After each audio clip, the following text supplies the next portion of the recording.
sarcopenia is coming for us, right? That's the loss of muscle just due to aging. So we're all in a fight to keep our muscle mass and to keep it functional as long as we can. When we think about being fit to live, like, we all have a different relationship with fitness that changes as we age. You know, it's one thing to have great longevity, and that's wonderful to have a nice longevity of life.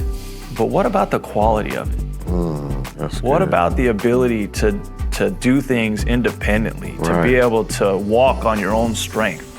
What are some of the myths that just really stick out to you as they come to you now? Tell me some of the top ones that just you feel like, I have to say something about this.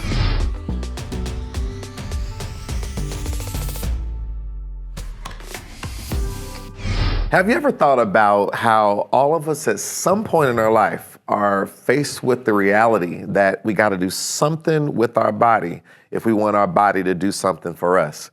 When you think about fitness and you think about all the things that we're told, there's so many videos we see about people who are working out and strength training and doing, fascinating cardio things. But what is it really all about? And what do we really need to do? Can we ignore it? Do we need to put our whole life and build it around it?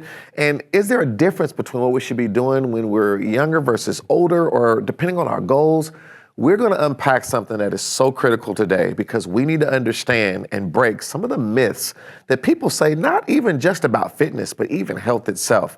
Today, I have a great friend with me, Mr. David Hesterley, someone that has been not only a wonderful athlete, but a former owner of a CrossFit gym, which he then later sold, and is now a coach for the personal health design, health coaching company that we have, helping so many people truly get to the optimal health that they want to really experience in life, all through a custom approach to helping people be better. I want to welcome you, David. It's such a pleasure to have you.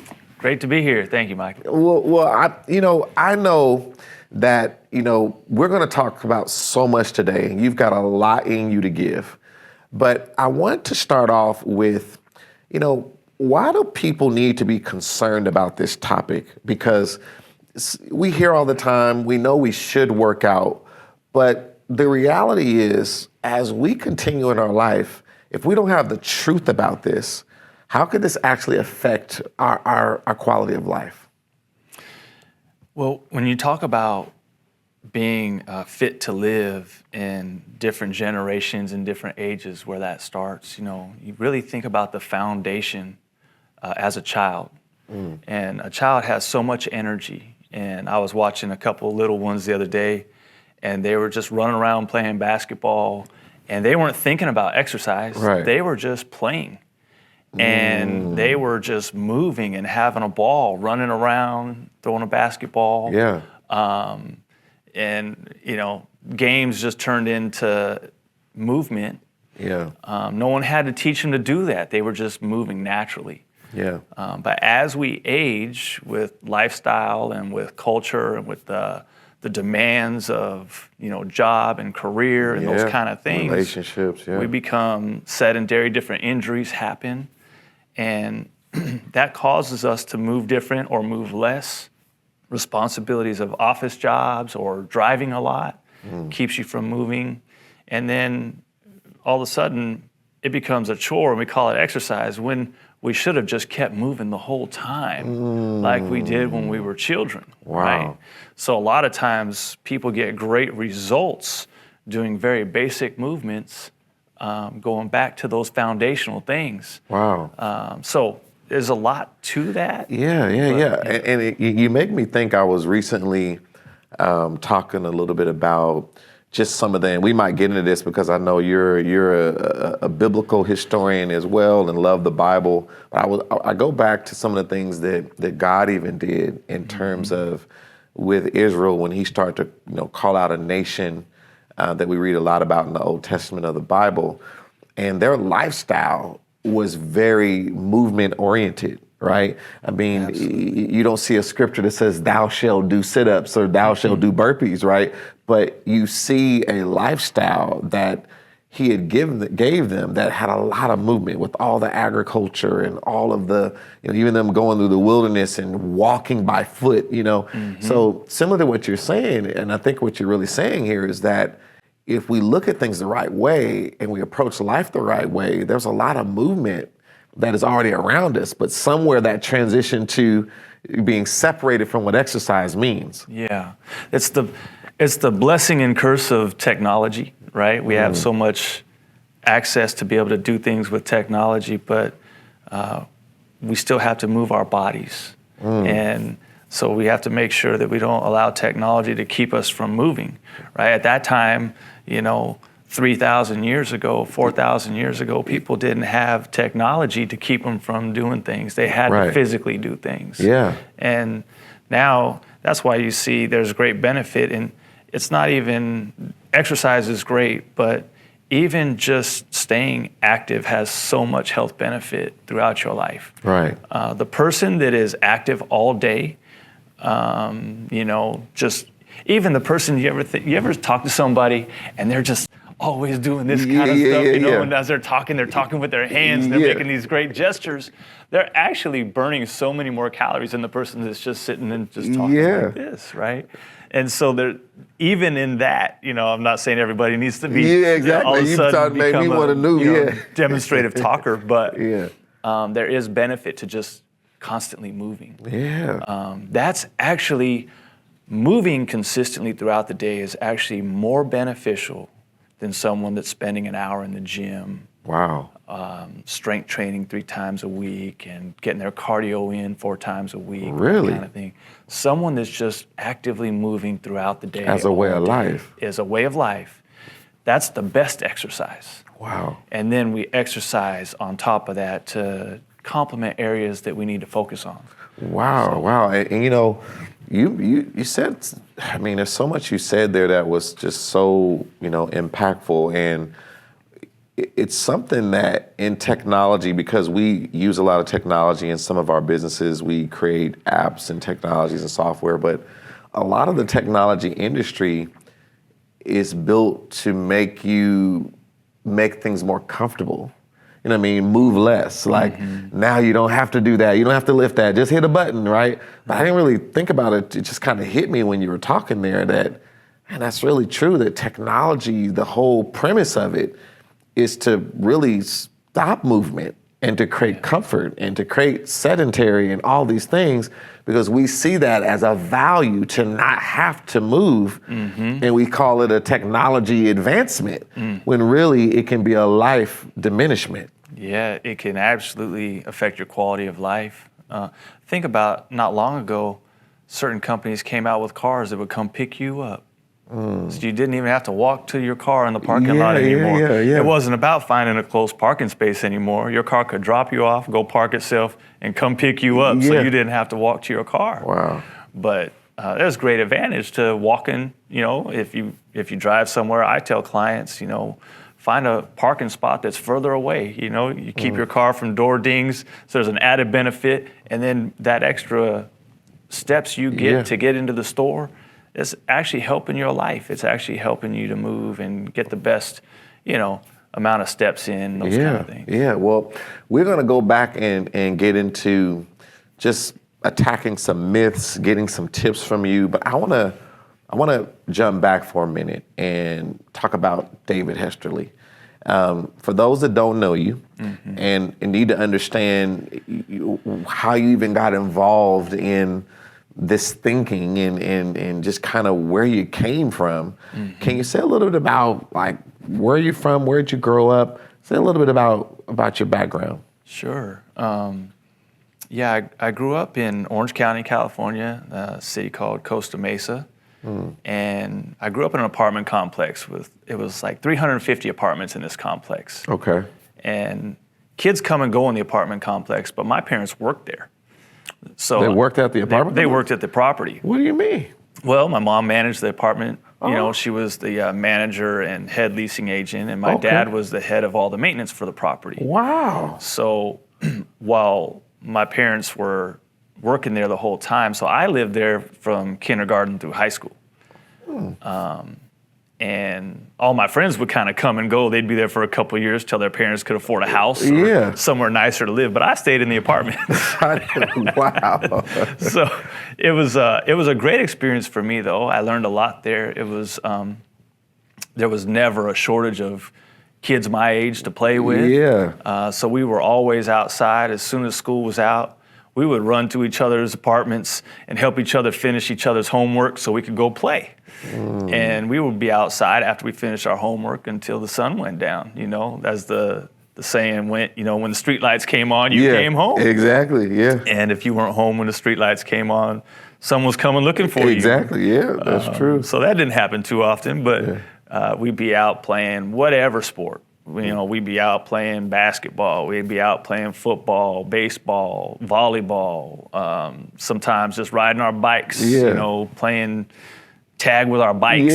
Tag, we get crazy creative, you know. At one point, squirt guns got popular. We went around squirting each other. You know, did you have the super soakers? Oh yeah, we had all those things. You know, and there was some, and you know, so it was a great experience growing up, being very active. And I remember I was in the 7th grade. My dad, I was 12 years old, and my dad had a major heart attack.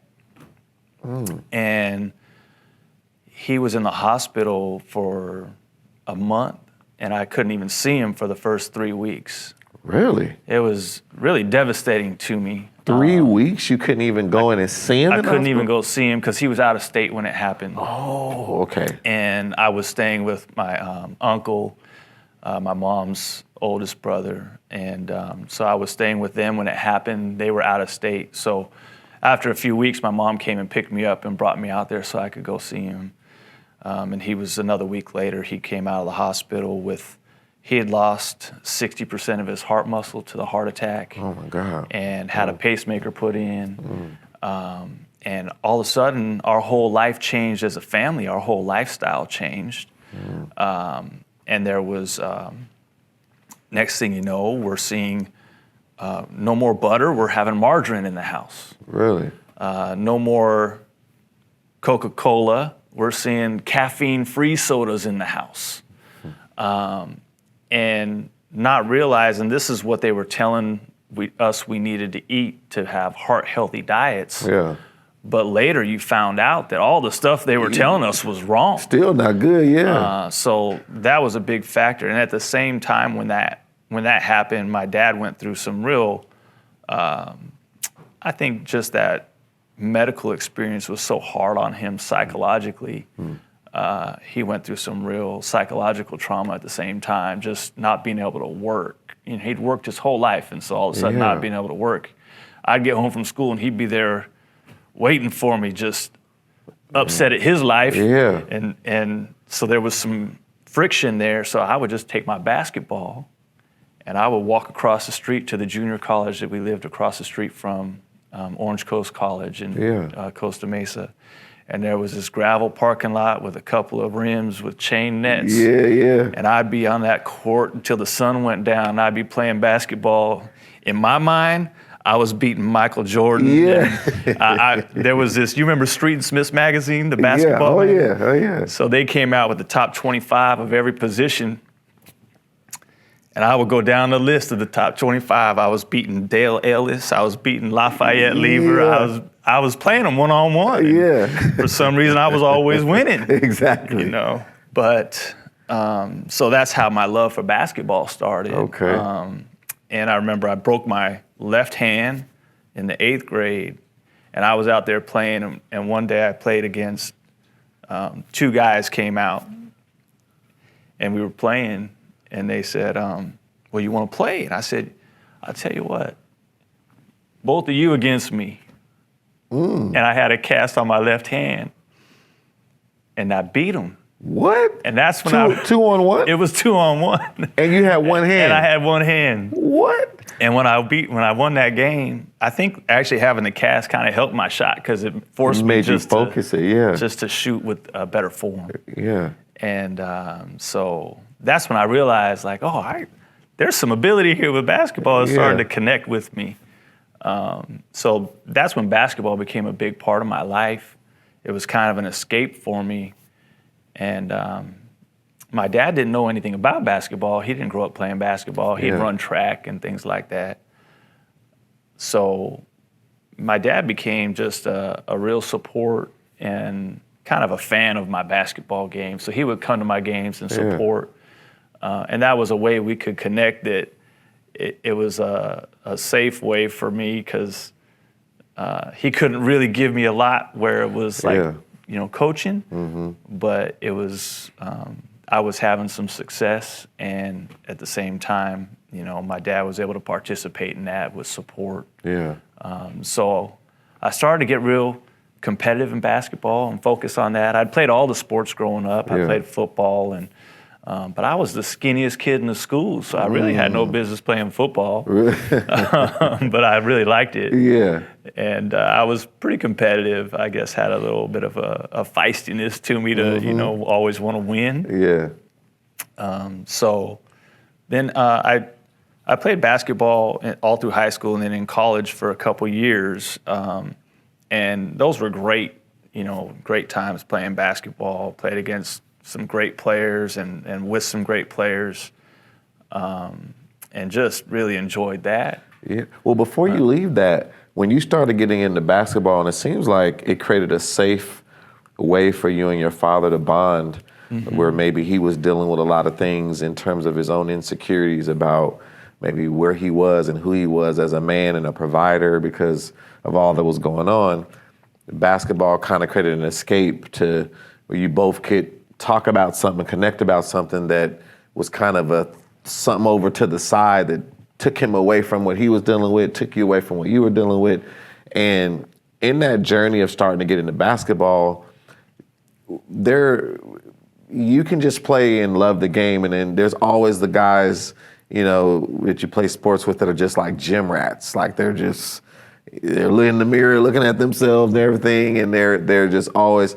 Were you that type of athlete in terms of, because later we know we're going to get into some of the journey into fitness, but while you were, progressing in basketball, had you already got serious about maybe anything to do with fitness or, because you get exposed to a lot of fitness trainers, things just by nature of being in basketball, but did you really take a liking to it, or were you the one that was like, hey, let's do what we need to do, but let me get back to my shot. I want to go shoot. I want to go play.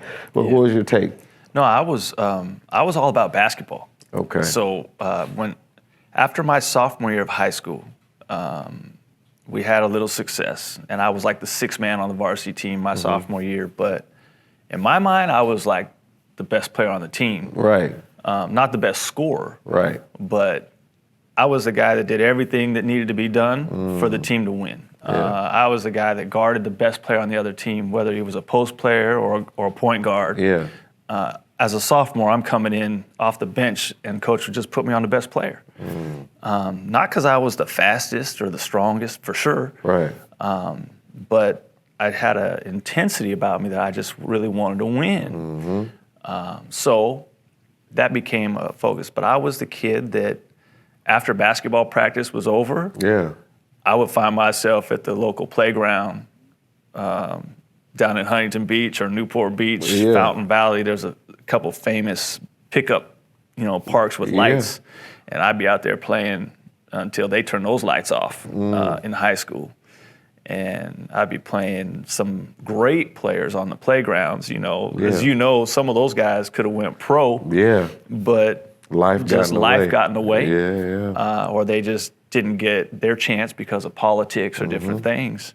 And I'd be out there learning and playing with those guys. And, at first you show up as you're 15 years old, they don't really want you on the court. Right. But after you keep showing up and you're that 10th guy one time when they got 9, they let you play a few times. Say, okay, come on, Dave, you could play. So that's really what that was about. And then I remember probably about my sophomore year, I really wanted to dunk the basketball.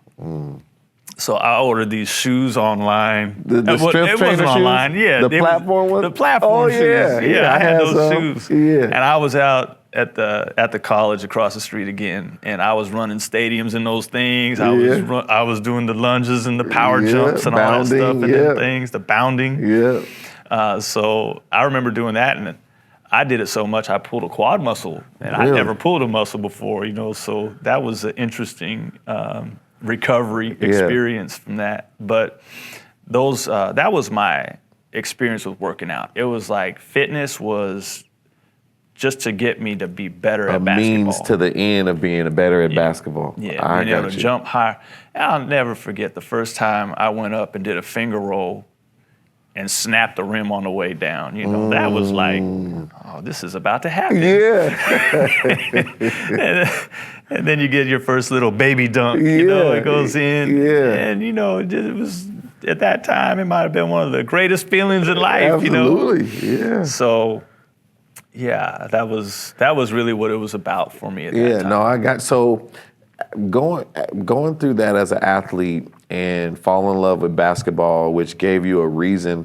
I know, I think I've been similar in my life too, that I've always, I guess as you get older, you start to appreciate fitness more for different reasons, and we're gonna talk about that in a minute. But I think for me, even today, because of my love for the sport of basketball too, it's like, it just always gave me an outlet to benefit from the workouts. You know what I mean? Like, you're working out, but if you have nowhere to display what you've been working on, like my legs are stronger because I can run a little bit better, or my endurance, I've been swimming, so my lungs, I'm not getting as tired while I play. I would center a lot of the results around this sport that meant something to me. And even today, I think it's related to, I still look at how can I keep myself in shape, at my age now, to still get some mileage out of my body. But when you think about transitioning from that to you ending up opening a gym now that is more than doing things just for basketball, now you're committing to helping people get some of the highest levels of performance out of their body in all kinds of genres of sport and just life. Tell me about how we go from there to you beginning to open up, and a CrossFit gym is highly respected in the industry, is one of the most productive gyms in the world to get results.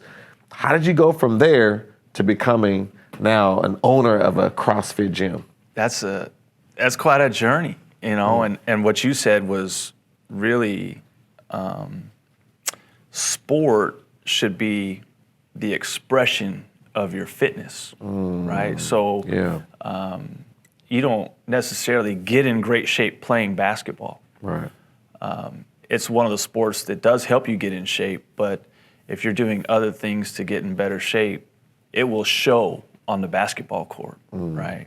And it took me a long time to realize that, even as a player, even in probably after my college playing days is when I really figured that out. Right. And it's like if I knew then what I know now, right? Exactly, yeah.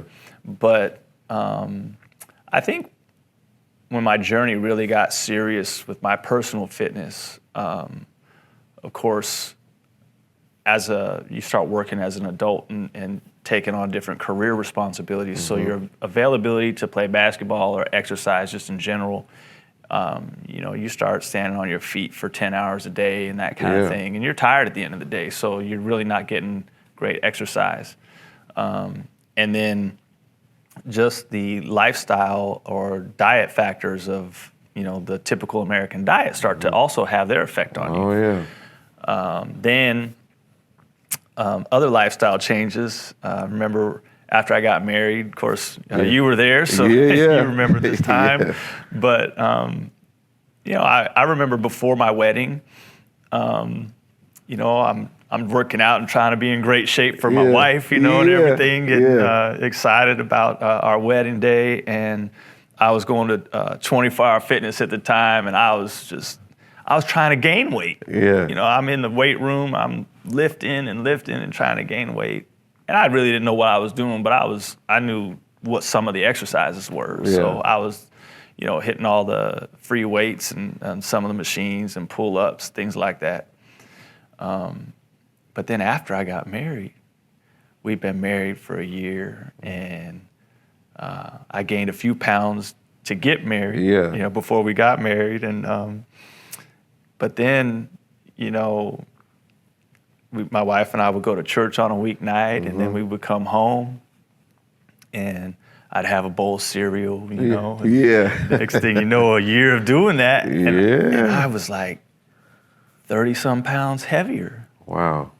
And I had suits that wasn't buttoning right. I said, "Oh, honey, I got to do something about this." And she said, "Yeah, you might want to do something about that." So, we at that time there was this real popular video set that was going around, and a coworker gave me his copy of this video set that he'd done. It was a 13-week program. Okay. And you do a video 7 days a week, and they gave you a little diet prescription. So I did that, and I dropped 30 pounds. I was back to my playing weight, and I was feeling good. I said, well, that was good for 13 weeks. I'm going to do it another 13 weeks. Was it P90X? It was, yes, sir. I graduated. I'm a P90X graduate. Yeah, me too. I remember that. Yeah. But I realized the second time around, there was a little too much repetition. It was too much the same movements over and over, and my body needed a break from those movements because I ended up with the excessive push-up, pull-up routine they had. My elbow started getting some real tendonitis type stuff going in it. And I'd never had any pain in my elbow before, maybe knee or something, but I said, well, let me just back off this a little bit. Around that time, I found this gym, and this guy was doing these workouts. He was calling them Power Hour. And I would go to these workouts, and it was like boot camp. I mean, we did burpee broad jumps for a quarter mile. I couldn't walk for 3 days without pain, Wow. And I realized I was pushing my body to a limit that was actually, there was changes happening. I was getting in really great shape. Come to find out, he was getting his workouts off of CrossFit's websites. No and he way. just was calling them Power Hour. Really? And when I found that out, I said, well, if that's what he's doing, I want to try the real thing. Go to the source, I went to a gym in Rancho Cucamonga, California, close to where my office was. And I joined that gym. I started working out there, and they needed some coaches. I got certified through them. I went in San Diego, got a certification, and I started training at that gym, helping, coaching the classes there, and just seeing people get great results. I was getting great results. A lot of people were getting great results.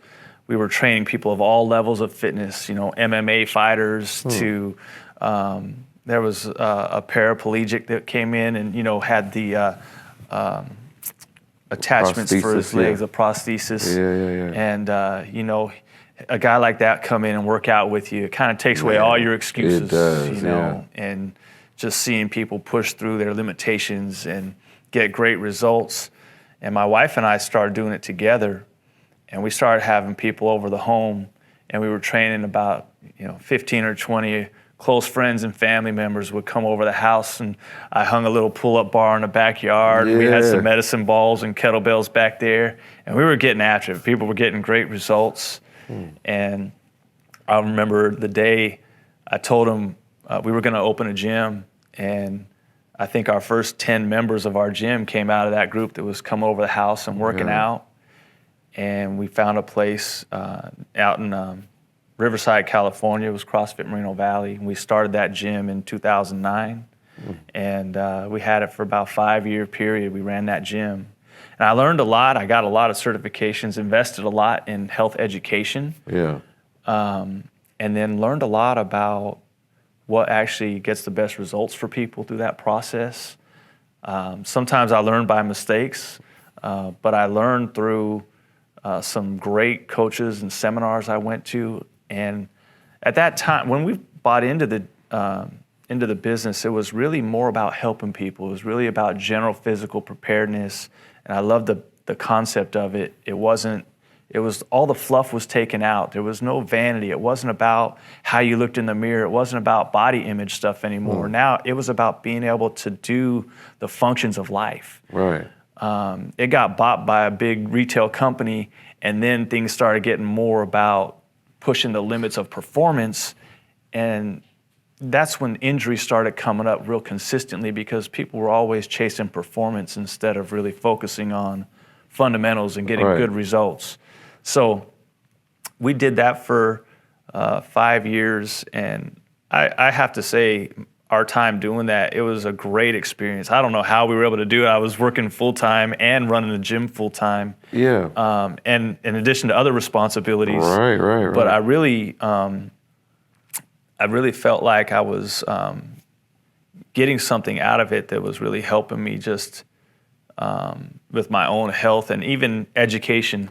So it's not theoretical experience, it's actual hands-on experience. Yeah, and let me ask you about that. I really appreciate you walking through the journey of that. And I happen to know your wife is a very good basketball player. And I don't know what that was like to get married with 2 ball players in the house. You know, you might need to settle something over a game of horse. I don't know what goes on, but she's a great ball player. And to see you all come together and care for your own fitness as a couple, but then actually helping other people. And you mentioned the gentleman that was paraplegic and had a injury or what have you. Can you just say something before we go into, I want to take the education and things you learned and what you've taken the time through hands-on experience and going through coaching and development to become an expert in your craft and get into some of the myths that we need to really, I want to really ask you the hard question of maybe being honest about some things that you know are myths out there that need to be kind of debunked. But say something about, for the people out there who are always telling themselves it's too late to get started, I'm too old, I'm too busy, I don't think it'll do anything, you know, my body's too far gone, it won't get. So I go back to that example of the man with the prosthesis to say, hey, I know you saw so many different people from different walks of life going through different things in life that showed up to that gym somehow and got results. What do you say to the person out there that's struggling to believe that they can start to do something again to let fitness help them live? Well, the body has certain capabilities that we all have. It also has limitations. Right. Those capabilities will never be achieved if we don't push to attain them. And the limitations will always be greater if we don't exercise to push past them, right? So when we talk about fitness, really, fitness should be defined by, like we said about basketball. You could think about basketball as, if I train this way, I'll have better stamina. If I train this way, I'll jump higher, or be faster, or be stronger. Well, basketball became a way for you to express your fitness, right? Now, what about just in general for life? What if someone, and this was a great compliment when I had, at CrossFit, what I loved about it was the functional movement aspect of it, because it was movements that apply to everyday life. And I had people of all ages doing squats. Now, we can modify a squat to any level. My client that was a paraplegic, he was still doing squats. He might not have had the same weight load. He might not have had the same range of motion, but he was doing a range of motion that was appropriate for him. I had clients that had knee issues or back issues, arthritis, and they were doing squats to a level of depth that was appropriate for them. And most of them, over the period of time while they were with me, would increase the ability to squat to a deeper depth. Well, think about how functional that is for your day-to-day life. I had a client, she had a real nice Mercedes sports car. But that car was pretty low to the ground. Yeah, they are, yeah. And she came to me and she had tears in her eyes because of training with me. She was now able to sit down in her car. Wow. Because before she would get to a certain point and she'd have to fall into the seat. Really? I could see that, yeah. And just that little change in her quality of life. So we're not just talking about being able to, it's one thing to have great longevity. Mm-hmm. And that's wonderful to have a nice longevity of life. But what about the quality of it? That's What good. about the ability to do things independently, to be able to walk on your own strength, to be able to sit down and stand up with just your leg strength, not having to have something assist you or someone to help you up. I mean, that's quality of life. Right. And we're all in a place where as we age, sarcopenia is coming for us, right? That's the loss of muscle just due to aging. Sarcopenia. That's the loss of muscle due to age? It's age-related muscle loss. Really? It's atrophy based on just aging. Okay. And so we're all in a fight to keep our muscle mass and to keep it functional as long as we can. And when we do, so we have to train to do that, and we have to get enough protein. And most of us are not getting enough protein either to maintain the muscle mass that we need. Okay, is it kind of like that? Yes, sir. All right, I'm going with it. Even if it's a little off, we'll fix it up. That has to do with just losing muscle mass based on aging. Okay. And we're all fighting that. It's just like osteoporosis, losing bone mass, right? So we have to fight those things. And most people don't realize there's a lot of studies coming out now to show how muscle is actually related to longevity. Muscle is more than just the ability to move. It's an organ in your body, and it actually helps demonstrate proper hormone responses. Exercising creates lifting weights, strength training creates inflammation in the muscle, so it helps actually manage inflammation properly. The muscle does. Muscles do. So it's really also, if you have more muscle mass, it helps manage blood sugar. So think about how many people are just fighting diabetes and how much strength training could help them with that. So there's so many advantages to it that people don't even think of. But that's what I would say to somebody that might say, well, I'm not able to do this or that. Everybody can do something, and everybody should do some level of resistance training, even if it's just a little bit of body weight movement, just to build up to something. If you just sit down and stand up real slow, 10 times, a couple times a day, you just did some squats. Right. That's just a good place to start. Yeah, but you don't look at it that way, but you really did. And so let's build on this foundation and get to some myths, because there's a lot out here that people talk about with both fitness and health. What to eat, cardio, strength training. There's the whole grind mentality of like that kind of go in and push yourself to the limit, muscle failure, muscle confusion. What are some things, and you can start wherever you want, that out of all the things you've learned and gained being in this industry, being hands-on with people, exercising these types of tools and things to see what gets results, when we think about being fit to live, like, we all have a different relationship with fitness that changes as we age. And so when you look at just life in general, humanity, what are some of the myths that just really stick out to you as they come to you now? Tell me some of the top ones that just you feel like, I have to say something about this. One that became a fitness marketing term that you used was muscle confusion, which I think is interesting. Okay. I like to think of, if my muscles were confused, how could I walk? I picture walking with confusion, Yeah. like you'd look real clumsy, so to speak, maybe. But I like to think of muscle organization, Okay. to be able to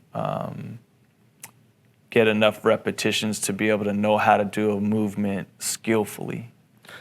Okay, so let me ask you something about that. Let me ask you, so for the person that says muscle confusion is about, like you said with P90X, to keep doing the same thing over and over again and start to become a problem, your body gets used to it. So muscle confusion sometimes was used to say, if I can do something else, not confusion in the sense of not knowing what's going on, but get my body to offset the patterns that were happening before to get better results. So do you see that as muscle organization, or do you think that whole concept has something wrong with it as well? I think to get increase in fitness, you have to place specific demands on your body, and those demands have to get more challenging over time. Okay. So we would call that like an overload, right? So you're slowly loading your body with more. There's two ways to increase intensity in a workout.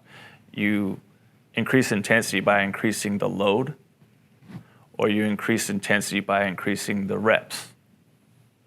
I always say reps are king. There was a real famous trainer, Charles Poliquin, that I got that from, because if you really think about any movement you're doing in terms of strength training, it's dictated by reps. So if I tell you I need you to do 12 repetitions of this movement, you're automatically thinking it's going to be a lighter amount of weight than what I would do for 5. Right. Right. Right. So reps is king. It dictates how much weight you're going to put on the bar. It dictates how many sets you might do, and it dictates how much rest you're going to need in between sets. Right. So reps is what everything is built around. And reps is what dictates the type of response that you're going to get with your body. Yeah. So you have different energy systems in your body, right? So you have the creatine phosphate energy system. This energy system is the type of energy that's going to last for 20 seconds or less. It's the type of energy that you would use to lift a really heavy weight. It's the type of energy you would use to get a max vertical jump or, a 100-meter sprint. Yeah. Okay, that's your creatine phosphate energy system. It has to be trained. And then you have the aerobic or oxidative energy system. That has to be trained. That's using oxygen for fuel. So the creatine phosphate system uses ATP, adenosine triphosphate, for a fuel. It's stored in the muscles. It's ready to go for instant movement. Okay. But aerobic training uses oxygen for fuel. So your intensity is a lot lower, but you can do that kind of training for a lot longer. And then there's glycolytic training, which is kind of in the middle of those two. It's using glycogen for fuel. It's like a sugar that your body has that can burn hot, but at a certain point, you're going to run out of that and going to have to transfer to oxidative or aerobic oxygen fuel source of training. So those are the 3 major energy systems your body has that have to be trained. That got off on a tangent off of muscle confusion. No, but it's really important to see those all have to be pushed uniquely and separately. Okay. So when you talk about the confusion, if I could go to my whiteboard for a minute, and some of the stuff I may not spell right, but I want to hit. So when you look at this, we talk about muscle confusion, right? But when you say muscle organization, if I have an organized plan of how I'm going to approach the increase of intensity through load or through reps, but also looking at how I tap into different energy systems that you're saying here, because all of that is a sense of organizing a workout for me to get the result that I want to get, in which I'm getting stronger or I'm getting more flexible, whatever it is. Would you say that's what you mean by organization? It's organizing how you're going to use these things to get a result? Yeah, I think there's a certain amount of, it's almost like we have our five senses. Yeah. But there's this sixth sense, like proprioception. It's the awareness of your body in space. Proprioception. Yeah, proprioception. Proprioception. Yeah. Okay. Yeah, so it's the awareness of your body in space, right? And that, as you're doing different movements, you're learning how to move in a pattern. Just like you're very organized. I've seen you play basketball, and I've seen you dunk the basketball, and when that explosive movement is happening, there's a very concentrated organization of your movement to get the maximum vertical jump. And not just, you wouldn't do the maximum vertical jump from 15 feet away if you're trying to lean in on a dunk. Right. You're going to be at the right time in the right space, taking off at the right distance. I see what you're saying. To maximize your ability to dunk that basketball, whoever's defending you. So that is all, when you say proprioception, it's the... Proprioception. Oh, ception. Yeah, proprioception. So, okay, it's actually giving, you are able to perceive and be aware of how to use your body in the space you have to get the results you want. Yeah. I see. Yeah. Okay. So when you, let's get back to some of these myths. So muscle confusion. So you like muscle organization. What else? What are some other myths that you think are very important? One is no pain, no gain. That's a big one. That was a big one.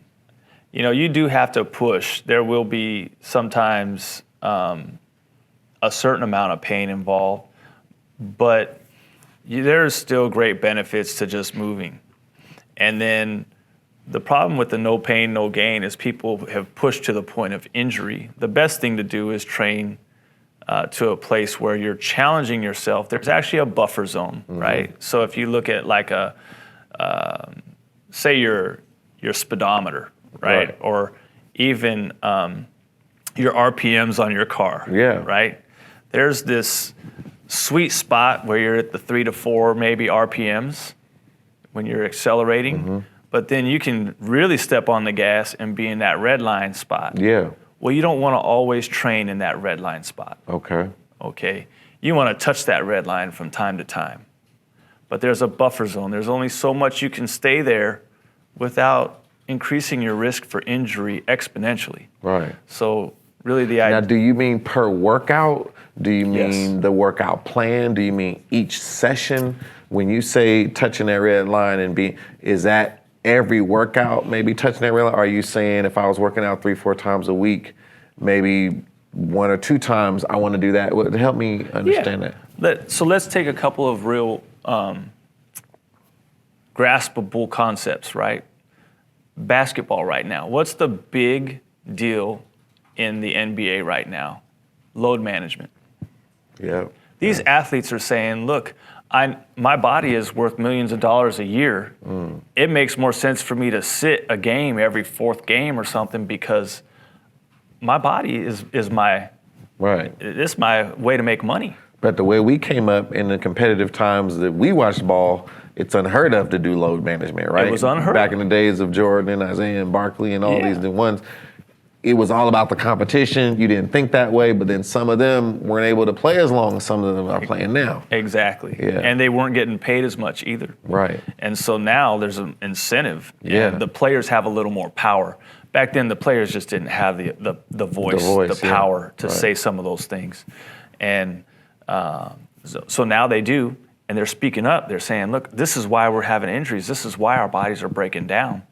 And Kobe Bryant was a phenomenal basketball player and really renowned for his work ethic. Yeah. But Kobe had a lot of major injuries in his career. He did. And he probably would have benefited from not waking up at 4 a.m. and working out sometimes. That's good. That's controversial right there. It is. Yeah. So wait a minute. Now, hold on. Wait a minute. So now we're getting into the Mamba mentality, maybe needing to be balanced out. Yes. Because we hear about the Mamba mentality that Kobe talked about, and he was up 4 a.m. Because he could get up at 4, he could get 4 workout sessions in, take a little break, 2 hours, go back again, 2 hours, go back again. And so by working harder than everyone else, getting more reps in than everyone else, it gave him an advantage. But you're saying that there could have been a negative aspect of that actually maybe diminished some of the things he probably could have done had he had better rest. Is that what you're saying? I feel like Kobe Bryant lost explosiveness later in his career that he may not have needed to lose because of overtraining. And then certainly the Achilles injury that he had. Yeah. It's commonly talked about that the coach that he was playing for at that time was playing him too many minutes in those games where he needed more rest. Yeah. So some load management might have helped him at that time. Certainly, when you're after your 30s, it's going to be more important to have load management. But just like a football player, can you imagine an NFL football game being 4 times a week? Oh, God, no way. Look at the injury. Yeah. The NFL started to have, instead of games only on Sundays and Mondays, they started having Thursday night games. The injury rate on the Thursday night games is way higher than it is on the Sunday games because the players are playing on a short week of rest. And so there is something to our bodies need rest. Wow. And you can't, this is the red line factor. This is the no pain, no gain, right? You can push yourself to a place where you can't perform at your max potential. Wow. World record powerlifters, and they're mostly enhanced, if I could say it like that, okay? Yeah.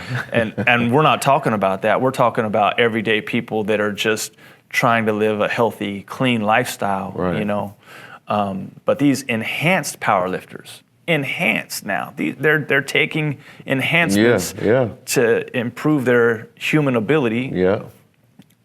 And they're lifting weights that are inhuman. Right.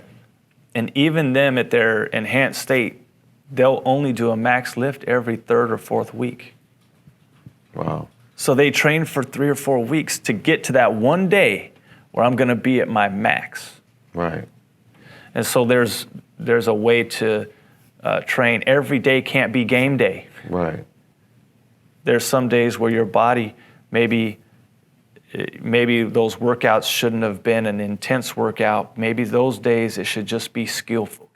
So let me ask you about that then. So for the person, whether they're older, younger, wherever they may be in their life, who feels like if I'm not like barely can walk, can't lift my arms up, I didn't do anything. Like there was no value in the workout because it didn't do enough to challenge my body. So am I really getting stronger? Am I getting better? Is it helping me with my, all the benefits of fitness? I mean, it can impact your A1C, your blood pressure, your cholesterol. There's so many things fitness can do.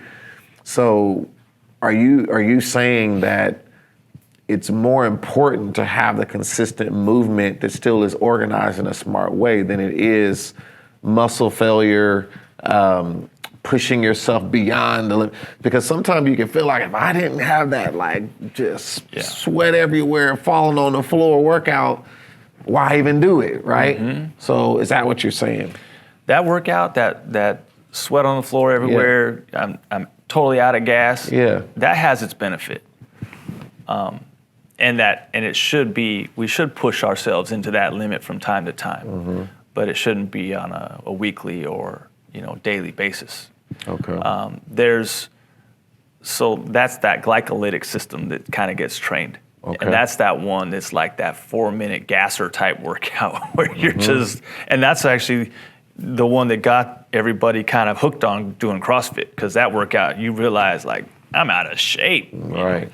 But it also creates a lot of great endorphins that make you feel good afterwards, and you feel like you did something, and you're sore. So there's some benefit to that. But training like that all the time, there's a curve of benefit where you get great benefit in the beginning and you kind of tail off real quick. Right. And then you just end up being adrenal fatigued. And it can cause a lot of other issues, hormonal issues. Yeah. But the consistent training of strength and endurance, those two, they kind of work hand in hand, where the endurance training is the aerobic stuff, right? It's the oxygen training for fuel. And when you're training that way, that should be the kind of stuff we call it long, slow distance training. That's the kind of stuff that's at a pace where you can have a conversation, but you're a little bit out of breath maybe, but you can still talk. That's the type of training that's kind of the foundation for endurance. Then there's the strength training, and that's the stuff that you have to train strength to a certain stimulus or else there is no benefit. So that it should be hard. I like to say train to muscle failure, not mechanical failure. So when you're training a set, and certain athletes at certain levels of training, you just prescribe reps and sets. But when you're kind of in tune with your body and you've been working out a lot, you can just get on the whatever movement you're doing, squats or bench press or deadlift, and put the appropriate weight on, and you can just do a one set to muscle failure. And what muscle failure is, let's say you're doing a bench press, and you've got 200 pounds on the bar and you're just doing your reps. Right. Muscle failure is when you get to that rep where all of a sudden the bar speed slows way down. Right. You don't, the first few reps you were just jamming through them. Right. But then you get to that spot where as you press up, okay. Yeah. That's muscle failure now. You can rack that weight. You've now stimulated your muscles for sufficiently for some progress. I don't necessarily need to do another rep at that point. Don't do another rep at that point. Okay. That's when you increase your risk for injury. Because a lot of times people do that on every set. Like, all the way until that point, then you go to the next rep, you do it again as much as you can because your body rests a little bit between sets. And you try to do it again. And that could be not just bench press, squats, anything you're doing, sit-ups, whatever you're doing. Is it a similar concept that if I'm gonna go to failure, I'm doing a specific I'm tapping into a specific type of system of energy, and it should be the failure, and I don't need more than that. Exactly. You don't need more than that. And actually, one set to failure like that, one set to muscle failure is going to give you 90% of results as 5 sets would give you. Really? So the gains or the law of depreciation, it kicks in on your second set. Your third set, there's less benefit to each additional set you do. Wow. So the first set to failure, if you went in the gym 3 times a week and you did one exercise to failure, you would get 90% of the results that you need for that muscle group. For that muscle group that's being trained. Right. And most of the movements that I'm talking about that I would do for that are, we call functional movements. So functional movements are using multi-joint, multi-muscles, right? We're not isolating one joint like a curl, right? Or like the pec deck, right? But if you do a bench press, you're engaging your quads, your glutes, your core, your chest, your back, your shoulders. Everything's engaged with an appropriate bench press. When you do a squat and you rack a bar on your back, everything's engaged from your shoulders all the way to your toes. Right. And so as you do that movement, you're working your full body in those movements.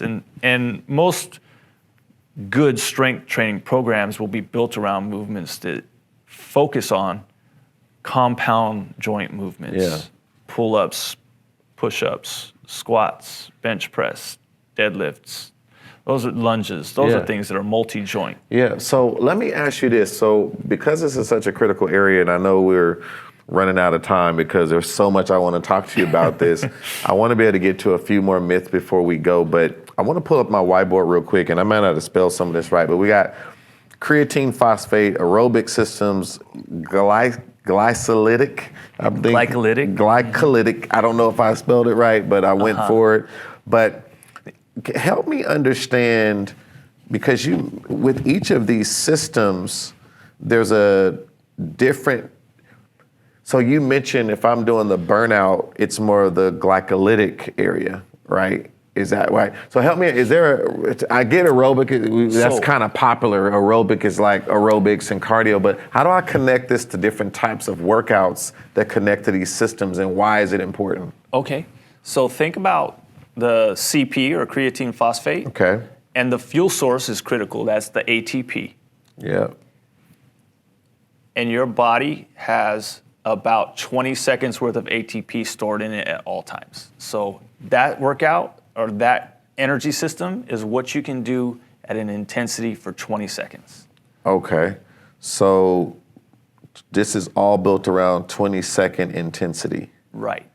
Now, when we say this with these energy sources, are we trying to release this energy in our body, or so I want to make sure I'm getting, so even when we say ATP, are we saying I'm trying to release this energy source that's already in my body, but I have to do something for it to come out and it then benefits my body? Is that what we're saying?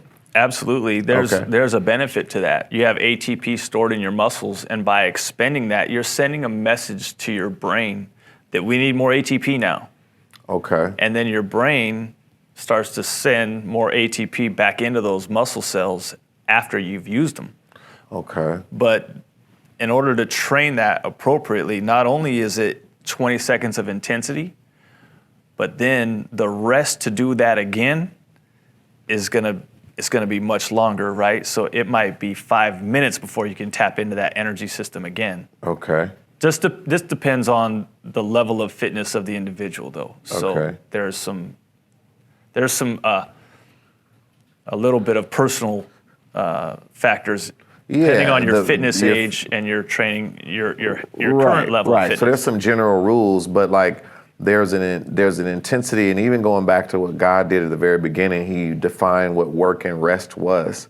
Yes. There had to be a mixture of both, and it appears the same way with the body. You can work it out, but you have to see rest as a part of the workout, Right. if you want to get the maximum effect to the body. Right, absolutely, and that's the aha moment, right? Like exercise and working out is not where the advantage is, right? That's the stimulus, but it's the rest and the fuel that causes the recovery.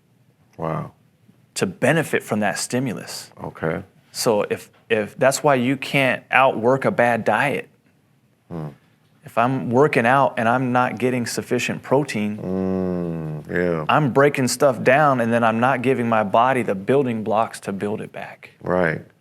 And so that's why we need enough protein. So we could trigger things, and the body's like, all right, I'm ready. You know, you triggered the brain saying, all right, let's get this in motion, but you haven't put things in your body for the brain to work with to be able to do what it wants to do. Absolutely. I see. Yeah. So let's go into aerobic. Okay. Tell me a little bit about that. So aerobic is it's the longest, like you should be able to do aerobic training. You don't tap into till probably about 5 or 6 minutes. And then from there, you can go maybe a couple hours if you're in good shape, you know, to into that energy system. And you're just using oxygen for fuel at that point. So there's not a lot of power there. Yeah. But it's endurance training. And that's the kind of stuff that actually there's a relationship between the creatine phosphate and the aerobic system. Okay. And the relationship is it's the aerobic system being in good shape that causes the ATP to recover faster for the creatine phosphate system. So that's the overlap there. Really? And when you have a healthy aerobic system, this has to do with your VO2 max and your resting heart rate, right? When your aerobic system is healthy, your creatine phosphate system will recover faster with more ATP. So you see really strong athletes, and we've all seen them, where they're really strong, but they're out of gas so fast. Yeah, yeah. They're like, they'll do a couple movements and it's like, they're just sitting there at the gym, just looking in the mirror, and you think that they're not working out. No, they just ran out of gas and they can't get back on that bar again. That's the guy that he's hogging the squat rack, and you're looking at him going, hey, how many more sets you got, man? Yeah. He's like, I've got 3 more, but I need to recover here. Yeah. Because he's got 4 plates on each side or something, Yeah. right? But if his aerobic system was better trained, that rest needed between sets would be less time. Got it. So That's beautiful. And this is all, again, getting my body to tap into these, because essentially what you're proving here is working out is about the release of energy. Like I'm literally putting energy into my body when I do proper workouts. It's fueling me with energy. right. Yeah, from different sources. And it's like a battery, and by draining it, you're sending the message that we need more energy, Right. and that's what keeps it healthy. That's Yeah. what keeps the system healthy. Yeah. So what about glycolytic? Glycolytic, yeah. So yeah, it's using glycogen. It's like a sugar source of fuel. So your body will turn things into glycogen so that it can use it for energy, right? And that's that intense stuff between 30 seconds and 4 minutes, 5 minutes. So think of something that you were doing at a pace like that. If you're a runner, it's real easy to relate these to running, right? So creatine phosphate would be like your 200-meter sprints and less. Okay. The glycolytic system, all track athletes know the 400 and 800 are the 2 hardest events, right? Yeah. Because that's where you're sprinting, but it's for a long time. Right. You're certainly not sprinting at the same pace you could run 100 meters. Right. But it's still like you're probably 95% of that maybe. Yeah. And trying to sustain that for the full quarter mile or half mile. Yeah. And even now, milers are doing this where they're doing these it's common to do a sub 4 minute mile now, right? That's Yeah. like, if you're not sub 4, you're not even competing anymore. Yeah, exactly. So, but 40 years ago, a 4 minute mile was like unheard of, right? Yeah. But that's the glycolytic system. So that's that system. So it's what the is- painful training place. Okay. but what is the benefit of each of these in terms of why I should care? Why can't I just say, I'm gonna just do aerobics and oxygen, or I'm gonna just do the creatine phosphate and release, or I'm just gonna do, the glycolytic? Is there something that people need to know about the balance between all of these? Like, you show me a relationship between aerobic and creatine phosphate, but in terms of just me, everyday people, do they need to care about this level of detail? Why should they care? Well, first of all, it is important for everybody to maintain a certain level of strength, right? And that's the CP system. So just your strength training is also included in that, right? And that's the ability to have independence for a long period of time, right? When we start thinking about longevity, the stronger you are, the easier life is going to be at an older age, right? The more independence you'll have. Just to be able to think about a deadlift, just to pick up grocery bags, that's a deadlift. That's a good point, yeah. Right? Yeah. You drop your pen on the floor, picking that pen up is a deadlift. The stronger you are, the more flexibility and strength you have, the easier those little day-to-day life functions are. Yeah. And that's really what we're training for long-term for everyday people. It's the ability to get into your car without falling. Right? To be able to sit down and do daily functions, stand up, those things, that's just life. Yeah. And being able to perform just as a life athlete, right? Yeah. You need a certain level of strength. I like that, life athlete, yeah. And then enduring oxygen aerobic system, that has to do with heart health and brain health, right? When you have good circulation and good flow, that's creating blood flow, circulation. So now all those nutrients are getting to your brain, all to your muscles and organs because you're constantly moving them. So this has to do with your cardiovascular health, your brain health, blood pressure.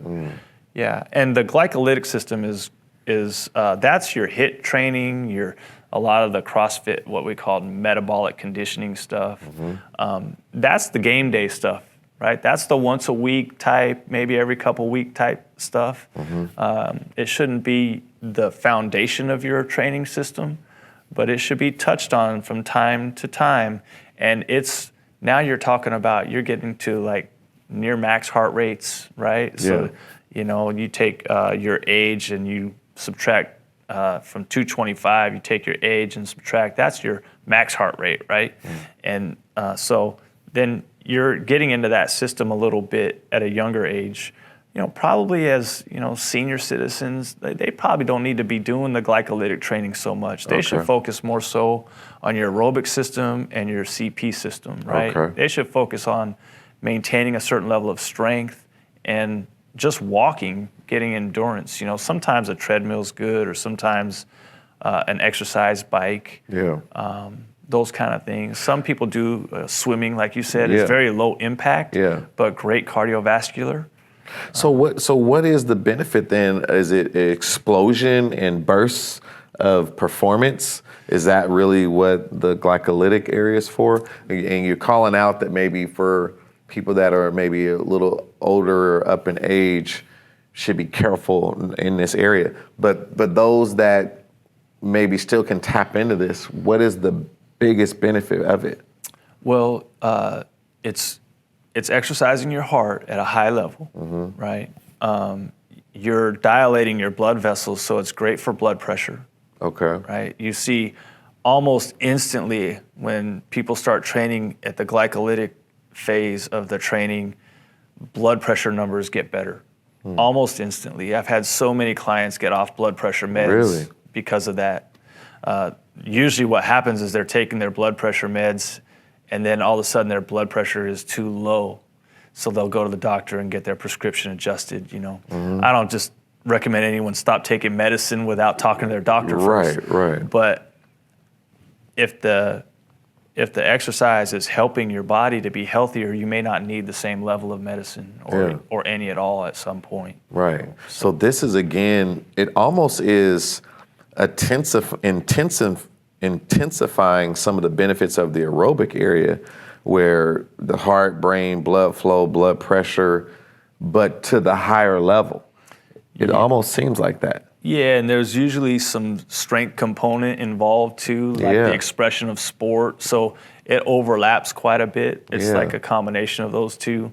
The intensity is higher. The strength demand is usually higher. There's almost no strength demand at the aerobic system training. Right. If you have a strength demand, you almost automatically will go into the glycolytic system. If you're strong enough, you can do certain movements maybe at like a 40-50% of the capacity that you can handle for the load. So let's say you can squat 300 pounds. We could probably put 135 pounds on the bar, and you could train at a slow pace and stay in that aerobic system place. It's kind of amazing to see. It's a way that we were able to teach endurance while weightlifting. It's hard to get athletes to grasp that concept, even very high-level athletes, but it's fun to see. We had to put on like the Smurfs theme song. What? Because you get people to train at a certain level of speed, right? Because you're trying to slow them down.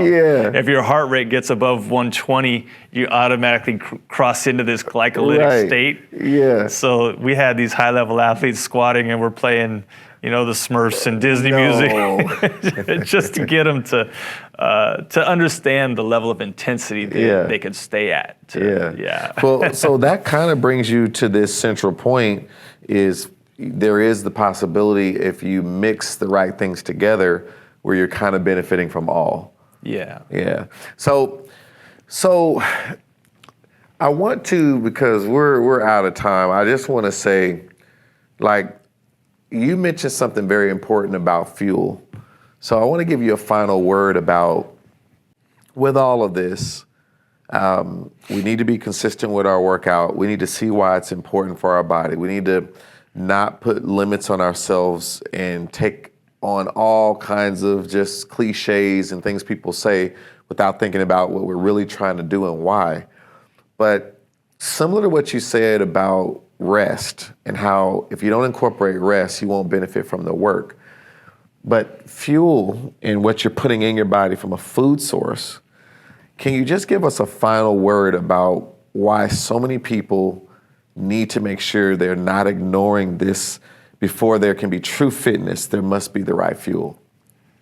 Yeah, that's a great subject, and I remember hearing you talk about God-based eating, and even I thought I was doing really good with my fuel. Yeah. But when you talked about that, I really had to consider some things and look at what I was eating, and I sat down and looking at the Bible and looking at what protein sources that God approved.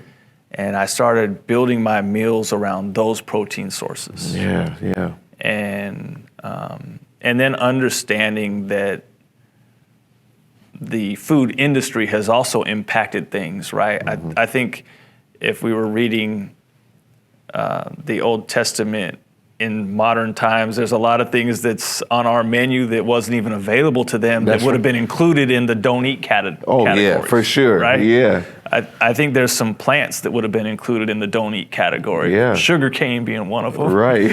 Okay. Yeah. So when you're talking about fuel, number one, sugar should be like 10% or less of our daily intake of calories. Right.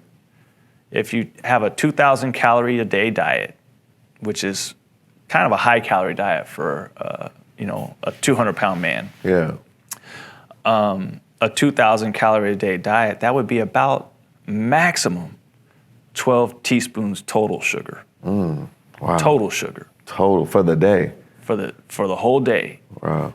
Now, I think there's even much greater benefits. I've gone months with no sugar.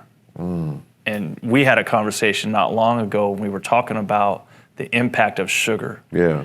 And when we had that conversation, I said, I'm just going to just stop sugar. And I had stopped for probably about 6 or 7 months. I had no sugar. Really? For 6 or 7 months? No sugar. Even fruit?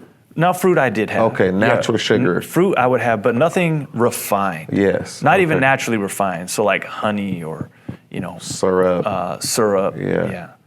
But there's levels of good and bad with those things. Right.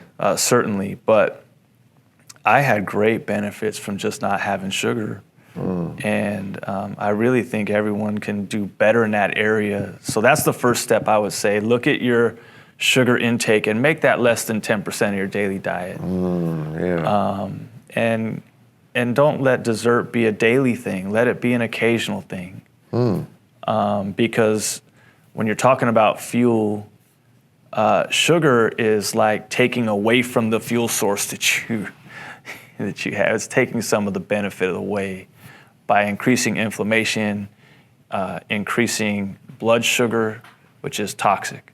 Then your body sends out insulin to get rid of the blood sugar, and then you have insulin, which causes inflammation. So then you end up in this chronic inflammation state in your blood vessels, which is responsible for cardiovascular disease, dementia, right? Yeah. It's the causation is there for sure, right?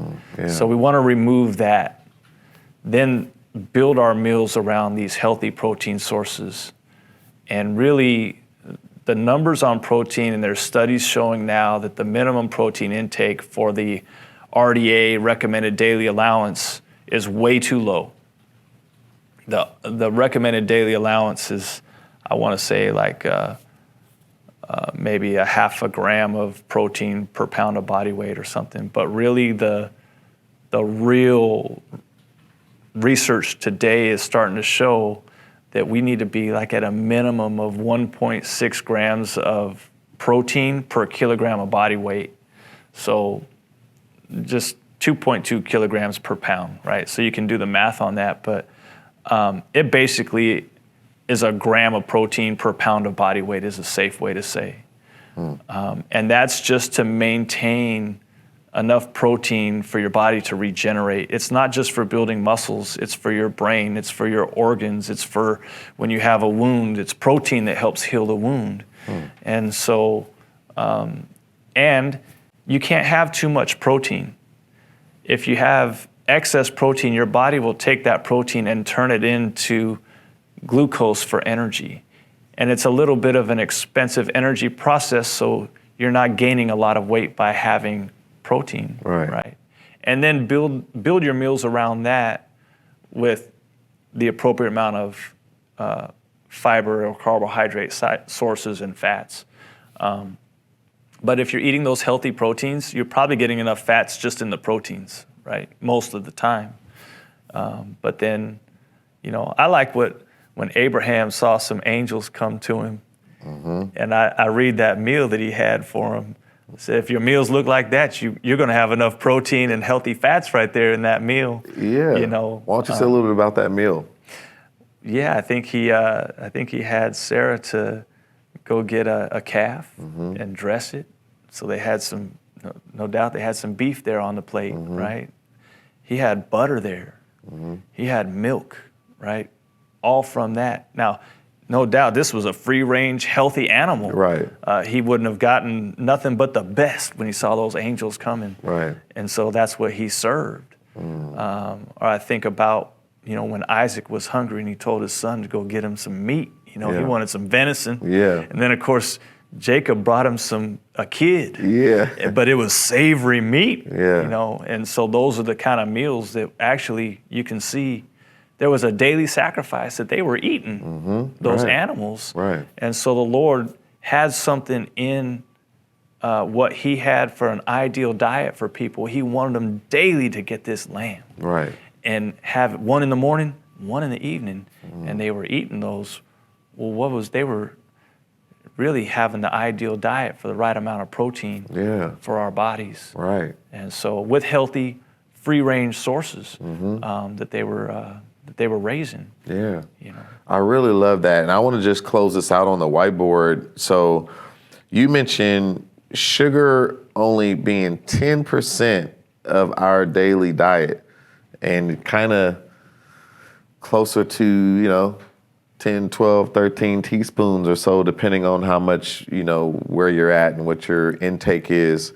No dessert every day. Right. So trying to balance that out and getting it in your mind that it's not supposed to be when you have dinner, you have dessert. Right. Like it's not like a thing like that you have to do because of our culture in the world. And then a gram of protein for every pound of body weight should be kind of a measure we should be looking at, and not looking at protein as just even meat. There's protein in some green things, and There is. right.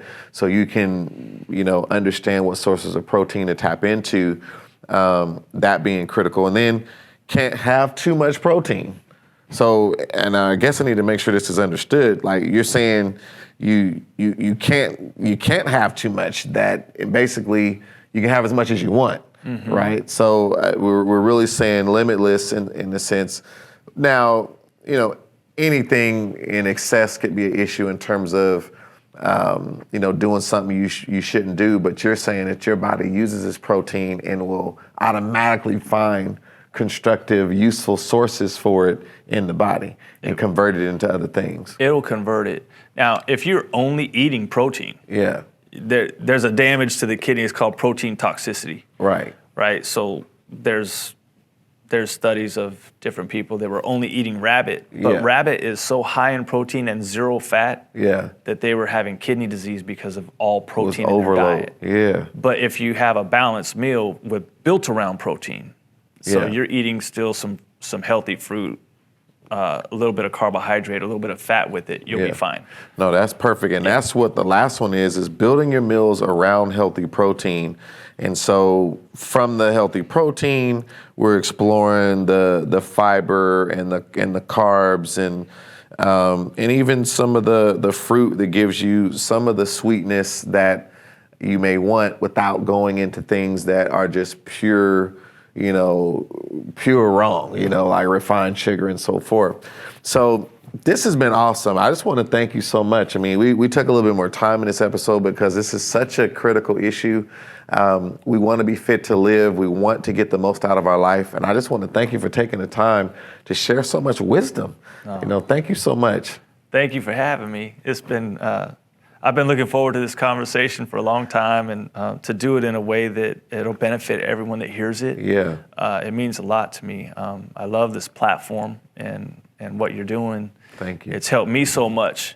And I just want to be a part of helping people have the right information, because with the right information, you can make better decisions. Yeah. And I feel like we're just scratching the surface. I know. That means we got to do this again. We got to do another one. We got to do this again. Like we gave, it was so much that we went into, but we're going to do this again for sure. I need you to come back for sure. Well, so you got to promise me you'll come back. I'd love to. All right. Thank you for having me. Absolutely, absolutely. Well, listen, I want to thank you for tuning in to this episode. When we think about all that we deal with in life, at the end of the day, we need energy to be able to do anything in life. And if we want maximum energy, if we want to enjoy the life that we have for as long as we can, we've got to take a more intentional approach into the things we do with our body. It's all about deciding, do you really want to have a fulfilling life that you can enjoy and overcome sickness and disease by doing all that you could do? Now, some things we can't deal with in terms of hereditary and all these things, but when you look at the things we can do, that is what we have a great responsibility and a decision to make if we're going to be the CEO of our health. And so make sure you take all the things you got from this and apply them to your life. And go out and continue to be the CEO of you, where we charge, we expand, we overcome as we strive for the ultimate freedom. Until next time, God bless.